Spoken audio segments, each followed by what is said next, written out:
It's Handy Val. In this video I'll be doing an oil change on this 1992 R129. I'll be using a fluid extractor, which means I don't have to go under the car to remove oil from the drain plug. Removing using a fluid extractor is also approved by Mercedes. And when these cars were serviced at dealerships, they used the vacuum extracting system.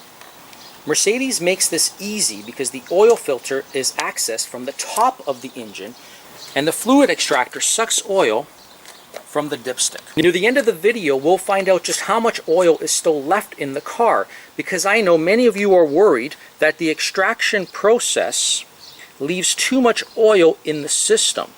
In my Audi A3, the oil left in the system was about 100 milliliters, or about 3 ounces, which is about, if you're thinking about a regular water bottle, it's about that much was left in the Audi after the extraction process. Hardly anything. So let's get on with it. To make the extraction easier, we need to warm up the engine oil.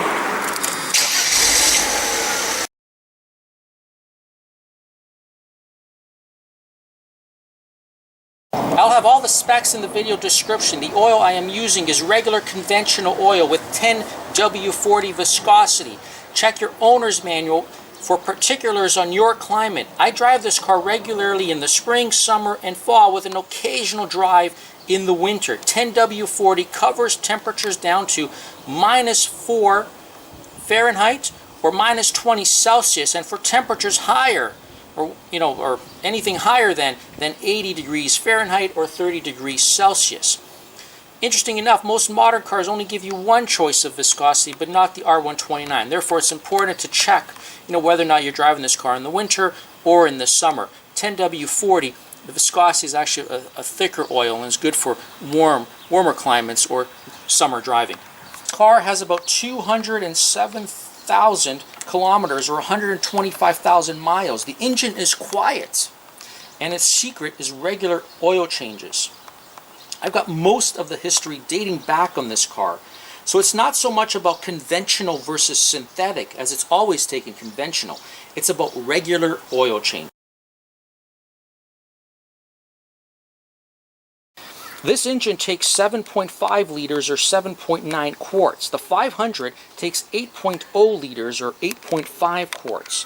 On the M104 engine, there was a Mercedes bulletin a number of years ago that says you must target about 7.0 liters, not the 7.5 that shows up in the owner's manual.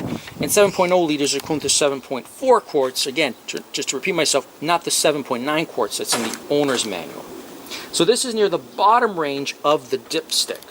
Mercedes noticed that anything higher than that could lead to premature head gasket failure.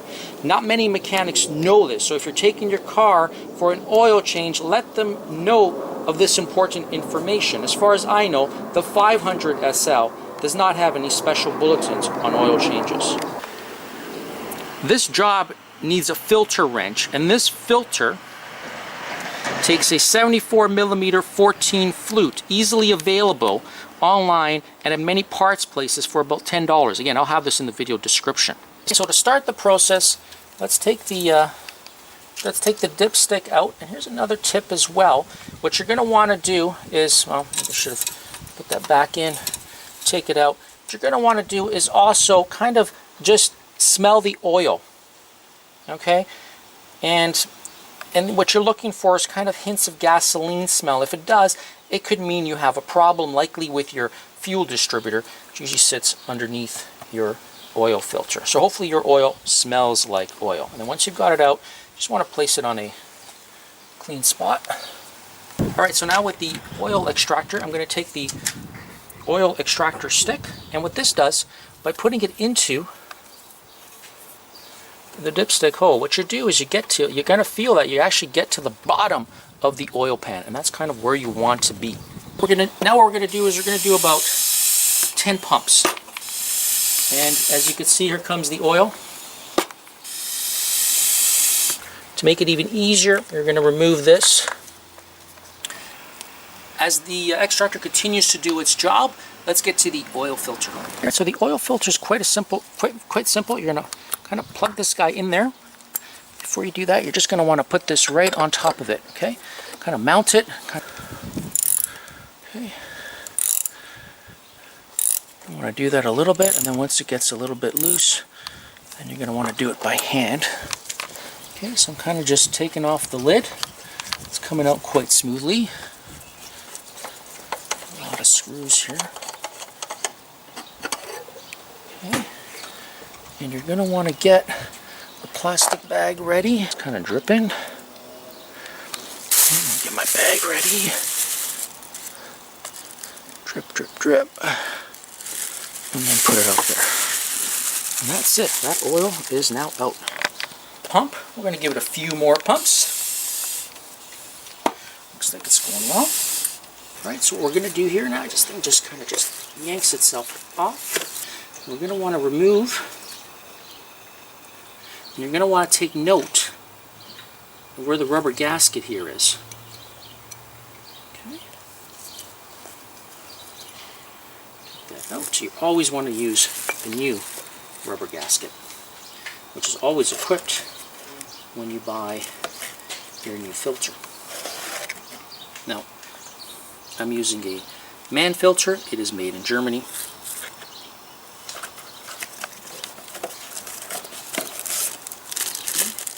But before I do that, I'm going to give this a little bit of a clean with a shop rag.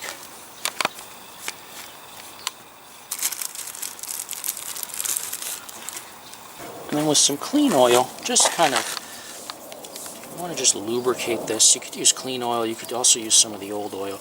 The idea is to make it easy so it doesn't stick, and it provides good lubrication, and it actually provides a good seal. And then once you've got this well lubricated, then you're going to want to put it right over.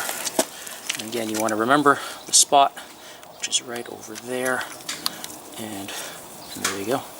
We kind of got that thing now ready.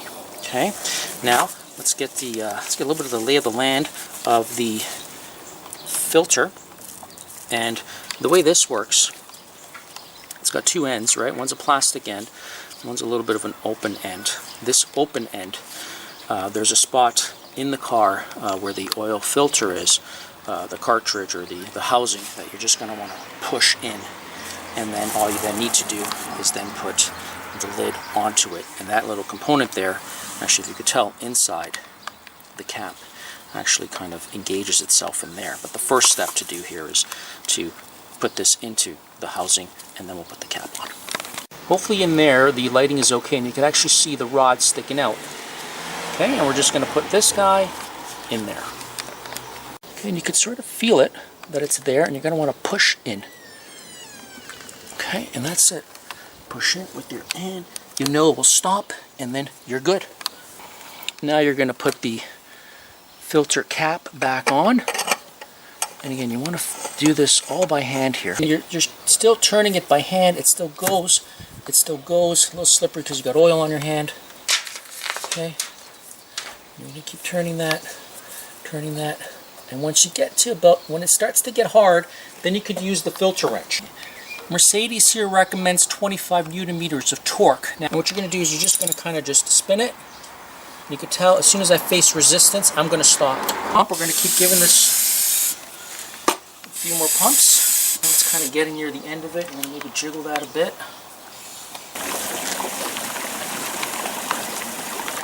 Okay, so if you tell the markings here, that's 6 liters. Now I've done this oil change myself. I know what I have in there. It's about 7 liters. There's the 7 liter mark right there. You're talking about 200 milliliters left in the car. And you also got to remind yourself that the oil filter also has some, a little bit of oil stuck in there. There's a little bit here still in the dipstick. We're going to do a little bit more. But, okay. It's kind of where we want to be, just at that tip over there to take everything out. Looks like we're landing over here. To give you a sense of how much that is, I'm estimating it to be about 200 mil. I'm not going to go underneath the car and take it out. That's about, I'm going to say somewhere about this much oil left in the car. That's just a regular small water bottle you get at a variety store or a convenience store. Hardly anything. Now I certainly aren't worried about this. If you're worried about this, then obviously I think you'd go underneath the car and do it the traditional style of an oil change. Alright, so I think we're done at this point. Again, I'm going to keep pumping this out just so I don't drop anything. So it kind of sucks up everything that's left in there. All we need to do right now is fill her up.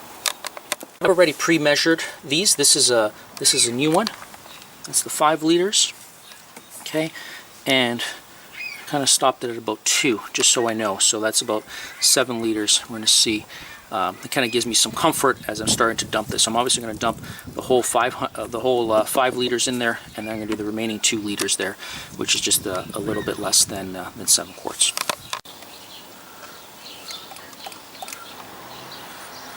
All right, so that's 1 full container. Now I've got the one where I've measured it. Okay, and I'm just I want to try to get.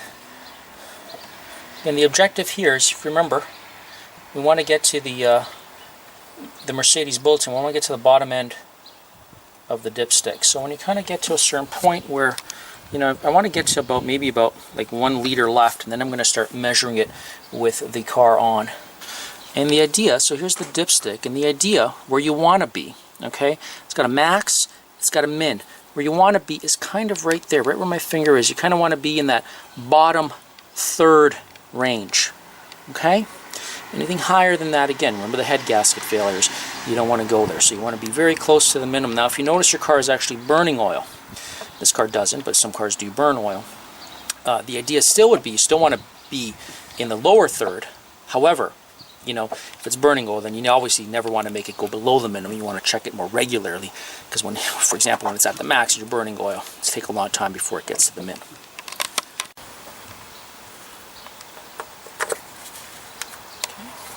And now let's start the car. Okay, and again, the idea here is we want to get it up to operating temperature, so we want to get it up to about 80 degrees Celsius. I'll show the Fahrenheit in the video description.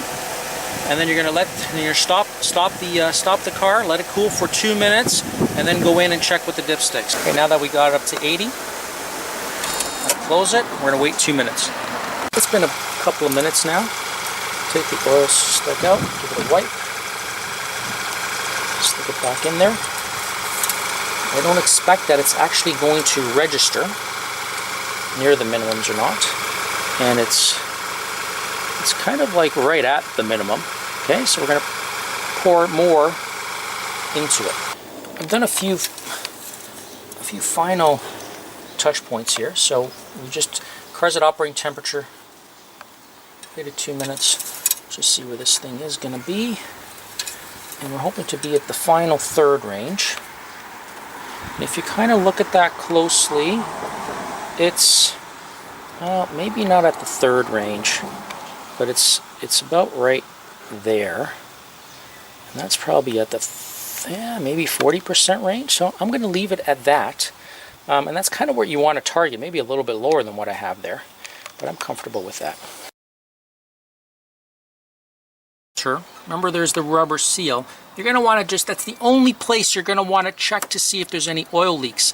Typically there won't be any, but just something you want to look for, especially if you're doing this for the first time, just to ensure you've tightened it properly. And that's it. That was easy. It should take about 20 minutes from start to finish once you get used to it. And as a final step, what you're going to want to do is empty the old oil into your empty containers and properly recycle them. And then as well, to ensure that the vacuum machine continues to operate properly, there's a number of rubber components. What you want to do is also then rinse that with some dish soap as well. Now what I usually do is I don't just do this car, I do all my cars at the same time, so when I clean it, you know, I don't have to keep cleaning it over and over again. I do 3 cars at once and then give it a clean. Well, thanks for watching Handy Val. Hopefully you enjoyed this video. Please comment, like, and subscribe. Thanks for now. Handy Val. Bye for now.